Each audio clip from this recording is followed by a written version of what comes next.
টাইমেটলৈ স্বাগতম। মই অভিলাষ আৰু লৈ আহিছোঁ এটা গুৰুত্বপূৰ্ণ খবৰ। ঈদৰ দিনাই উচ্ছেদৰ আতংকই দেখা দিছে আৰু বৰ্তমান সময়ত হাহাকাৰ পৰিৱেশৰ সৃষ্টি হৈছে। হাতে হাতে তালিকা লৈ বন বিভাগৰ লোক প্ৰান্তে প্ৰান্তে টহল দিছে আৰু অভিযান আৰম্ভ কৰিছে। জুনৰ পৰাই হ'ব পাৰে ভয়ংকৰ উচ্ছেদ অভিযান আৰু বৰ্তমান সময়ত ঈদৰ আনন্দৰ মাজতে উচ্ছেদৰ আতংক, কেইবাটাও পৰিয়ালৰ মাজত হাহাকাৰ পৰিৱেশৰ সৃষ্টি হৈছে আৰু এই সন্দৰ্ভত সবিশেষ লৈ অহাৰ চেষ্টা কৰিছোঁ।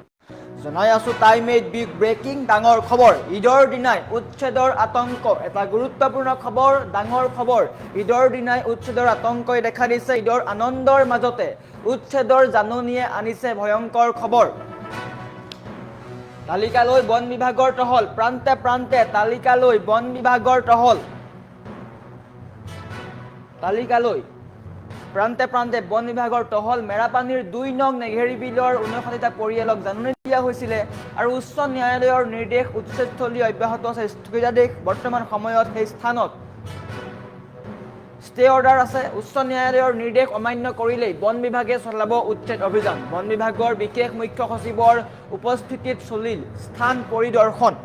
বৰ্তমান সময়ত মেৰাপানীৰ ২ নং নেঘেৰী বিলৰ কেইবাটাও স্থানত উচ্ছেদ চলিছিল আৰু সেইকেইটা স্থানত উচ্ছেদ চলাৰ সময়ত পৰিয়ালকেইটাই উচ্চ ন্যায়ালয়ৰ দ্বাৰস্থ হৈছিল, উচ্চ ন্যায়ালয়ৰ কাষ চাপিছিল আৰু বৰ্তমান সময়ত উচ্চ ন্যায়ালয়ৰ নিৰ্দেশ অনুসৰি সেই স্থানত স্থগিতাদেশ দিয়া হৈছে, উচ্ছেদত দিয়া হৈছে ষ্টে অৰ্ডাৰ। আৰু বৰ্তমান সেই স্থান কেনেকৈ আছে, বেদখলকাৰীয়ে বা উচ্ছেদকাৰীয়ে, উচ্ছেদস্থলী যিখন লোক আছে, উচ্ছেদিতই পুনৰ ঘৰ সাজিছে নেকি, সেইসমূহ পৰ্যবেক্ষণ কৰা হৈছে। যদি উচ্চ ন্যায়ালয়ৰ নিৰ্দেশ অমান্য কৰি পুনৰ ঘৰ সাজিছে তেন্তে ভয়ংকৰ উচ্ছেদ হ'ব পাৰে। জুনৰ আৰম্ভণিৰ পৰাই ভয়ংকৰ উচ্ছেদ হ'ব পাৰে আৰু ঈদৰ দিনাই এনে ঘটনা বা উচ্ছেদক লৈ এনে আতংকময় পৰিৱেশে বিৰাজ কৰিছে। ডাঙৰ খবৰ, পবিত্ৰ ঈদৰ দিনটোতে এই গুৰুত্বপূৰ্ণ খবৰ, উচ্ছেদক লৈ ডাঙৰ খবৰ আহিছে। প্ৰান্তে প্ৰান্তে গৈছে বন বিভাগৰ লোক আৰু টহল দিয়া দেখিবলৈ পোৱা গৈছে। হাতে হাতে তালিকা প্ৰস্তুত কৰিছে, তালিকা দেখুৱাইছোঁ। হাতে হাতে এনেকৈ তালিকা লৈ প্ৰান্তে প্ৰান্তে টহল দিয়া দেখিবলৈ পোৱা গৈছে। গুৰুত্বপূৰ্ণ খবৰ। গোলাঘাটৰ মেৰাপানীৰ নেঘেৰী বিলত এই উচ্ছেদ অভিযান চলিব। তাৰ সমান্তৰালকৈ কেইবাটাও প্ৰান্তত ইতিমধ্যে জাননী প্ৰেৰণ কৰা হ'ব, সাজু হৈছে প্ৰশাসন। আৰু এই যি স্থান আছে নেঘেৰী বিল, ২ নং নেঘেৰী বিল, ২ নং নেঘেৰী বিলত উচ্ছেদ চলিছিল আৰু উচ্ছেদ চলাৰ সময়ত আটাইকেইটা পৰিয়াল, প্ৰায় ৫৯টা পৰিয়ালে উচ্চ ন্যায়ালয়ৰ কাষ চাপিছিল বা দ্বাৰস্থ হৈছিল আৰু তাত উচ্চ ন্যায়ালয়ে নিৰ্দেশ দিছিল যে বৰ্তমান সময়ত উচ্ছেদ চলাব নালাগে বা ষ্টে অৰ্ডাৰ দিয়া দেখিবলৈ পোৱা গৈছিলে। আৰু সেই নিৰ্দেশ দিয়াৰ পিছতেই প্ৰশাসন বা বন বিভাগৰ লোকে পুনৰ এবাৰ সেই স্থান পৰিদৰ্শন কৰিছে।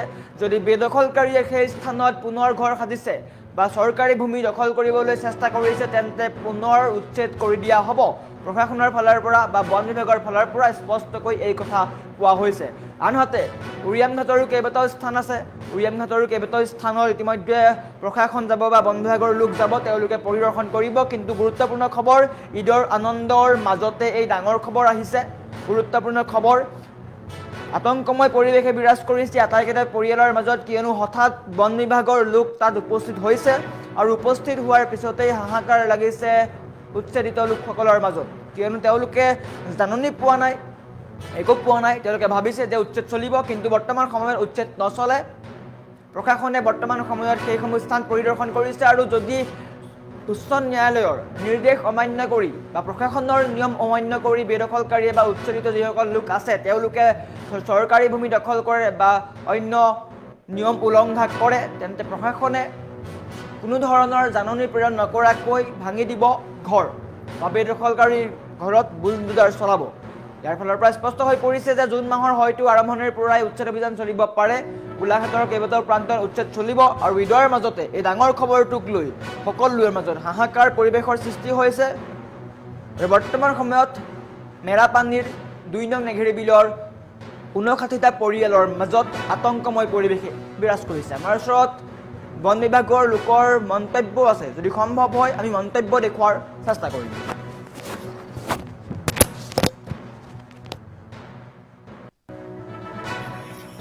যোৱা আমি ইয়াতে উচ্ছেদ চলাইছিলোঁ। ইয়াত আমাৰ মাটি কালি হ'ল ৫৫ হেক্টেয়াৰ। তাৰে ইয়াতে ৫৯টা ঘৰ আছে, 59 নম্বৰ অফ হাউচ হোল্ডছ। আৰু গোটেইকেইজনে তেওঁলোকে মাননীয় উচ্চ ন্যায়ালয় আৰু তাৰপিছত মাননীয় উচ্চতম ন্যায়ালয়ত তেওঁলোকে গোচৰ ৰুজু কৰিছিলে যে তেওঁলোকক ইয়াৰ পৰা ইভিক্ট কৰিব নালাগে বুলি। তাৰপিছত এইটোৱে হ'ল আটাইতকৈ ডাঙৰ গ্ৰুপ আছিলে 59 জনৰ মানে ঘৰৰ।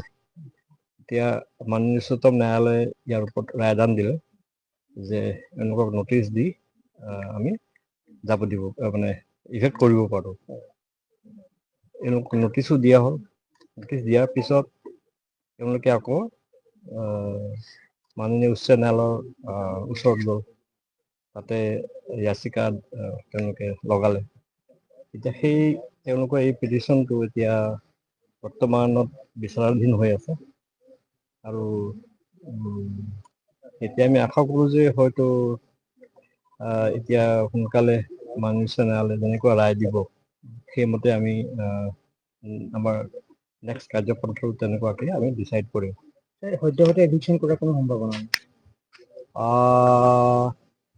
তেনেকুৱা নহয়, আমিতো এনেতে প্ৰস্তুত, অলপ প্ৰস্তুতি চাবলৈ মই আহিছোঁ। আৰু এটা কথা হ'ল যে ইয়াতেতো ষ্টে আছিলে, ষ্টে মানে ইয়াতে আৰু কোনো কাম তেনেকৈ কৰিব নোৱাৰে, যেনেকে আছে তেনেকে আছে।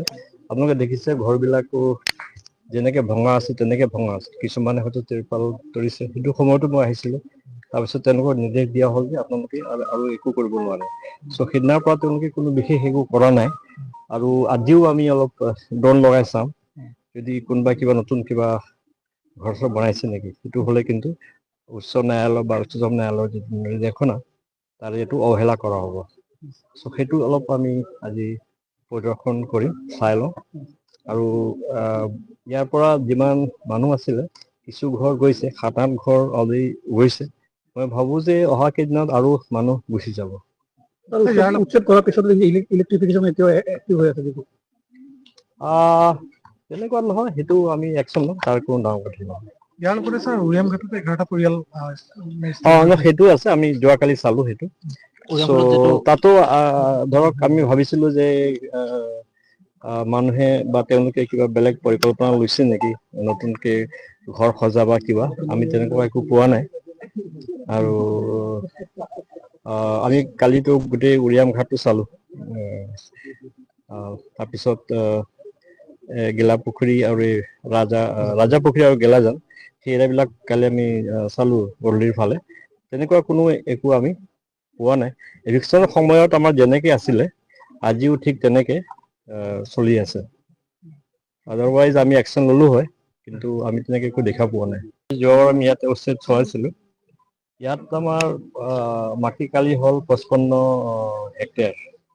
তাৰে ইয়াতে 59টা ঘৰ আছে, 59 নম্বৰৰ হাউচ হ'ল।